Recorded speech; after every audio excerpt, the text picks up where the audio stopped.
성도 여러분 안녕하세요. 10월 18일 365일 말씀과 함께 시간입니다.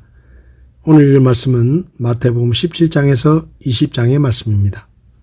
17장에서는 예수님께서 베드로, 야고보, 요한을 데리고 높은 산에 올라가 영광스러운 모습으로 변화되셔서 모세와 엘리야와 이야기를 나누시는 모습을 보여주는 장면이 나옵니다.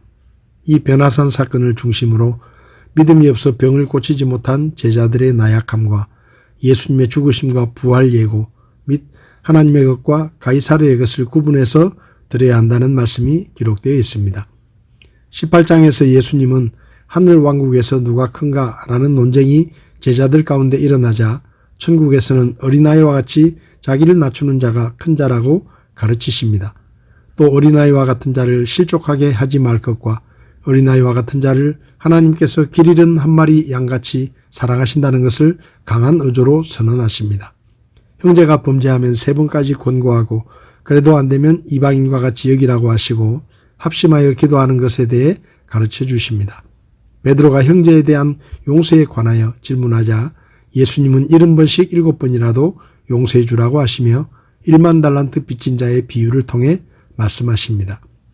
18장에서 천국의 주인된 자들의 특성과 삶의 덕목들을 말씀하셨던 것에 이어 19장에서는 성도가 세상에서 살아갈 때 자주 부딪히는 중요한 문제들, 즉 결혼과 재물에 관해 어떻게 대처해야 하는가에 대해 말씀하십니다.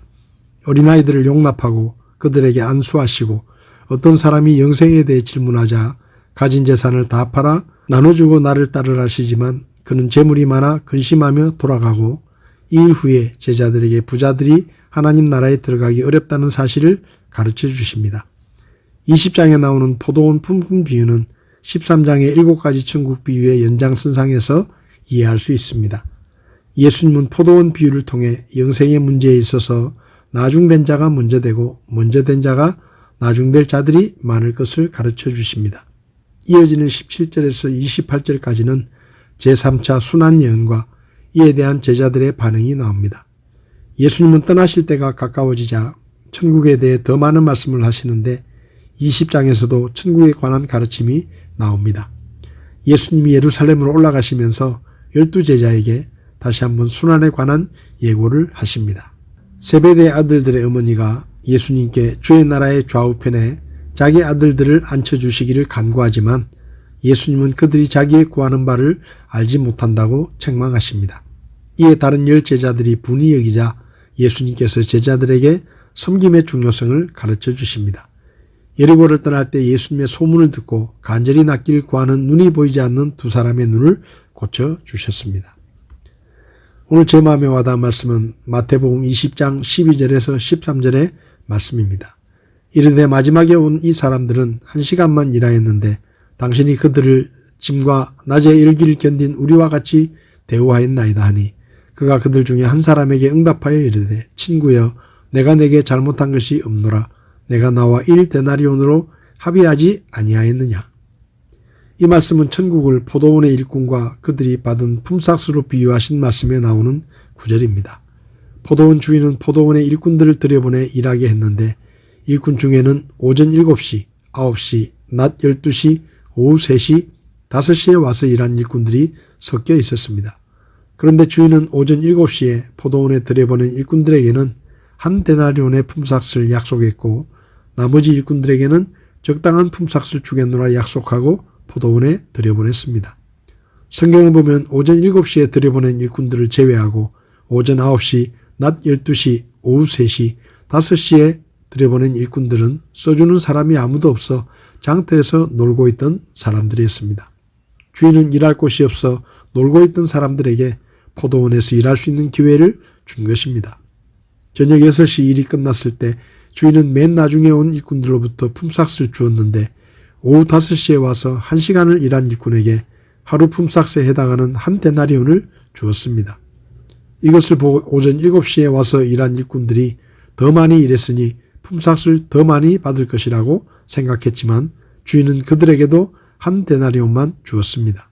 그러자 가장 오래 일하고 품삯을 받은 일꾼들이 주인에게 1시간 일한 사람과 하루 종일 일한 사람에게 같은 품삯을 주는 것이 옳은 일이요 라고 투덜대며 불평했습니다. 그때 주인은 그들에게 왜 나에게 불평을 하느냐?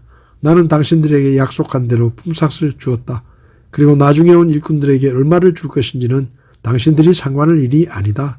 내 돈을 가지고 내가 원하는 대로 주는데 당신들이 왜 불평을 하느냐? 라고 그들을 책망했습니다. 성도 여러분, 여러분은 언제부터 주님의 교회에서 일한 일꾼이라고 생각하십니까? 여러분은 어떨지 모르지만 저는 제가 오후 5시부터 주님의 일을 한 일꾼이라고 생각합니다. 저는 죄인으로 태어나 죄인으로 살며 하나님께 아무런 쓸모없는 사람이었고 세상에서 헛된 일을 하며 살고 있었습니다. 그런데 하나님께서 저를 구원해 주시고 하나님의 일꾼으로 부르셔서 주님을 위해 일하도록 해 주셨습니다. 더러운 죄인이었던 제가 구원을 받고 주님을 위해 일할 수 있다는 것만 생각해도 저에게는 백골난방의 은혜입니다. 그런데도 주님께서는 저에게 하나님의 왕국을 상속받을 수 있는 자녀의 권세를 주셨고 장차 하나님의 왕국에서 주님과 함께 영원히 살 수 있게 해 주셨습니다. 지금까지 제가 받은 은혜만 생각해도 저는 아무런 불평할 것이 없습니다. 지금 내가 누리고 있는 모든 것들은 하나님이 은혜로 주신 것이지 내가 받을 만한 자격이 있어서 받는 것이 아님을 알기 때문입니다. 오늘 하루도 하나님이 우리에게 베풀어 주신 그분의 은혜를 기억하며 하나님 앞에 감사하고 오후 5시에 와서 일하는 사람들처럼 겸손한 마음으로 충성을 다하는 저와 여러분들이 될 수 있기를 바랍니다. 10월 18일 365일 말씀과 함께 오늘도 함께 해주셔서 감사합니다.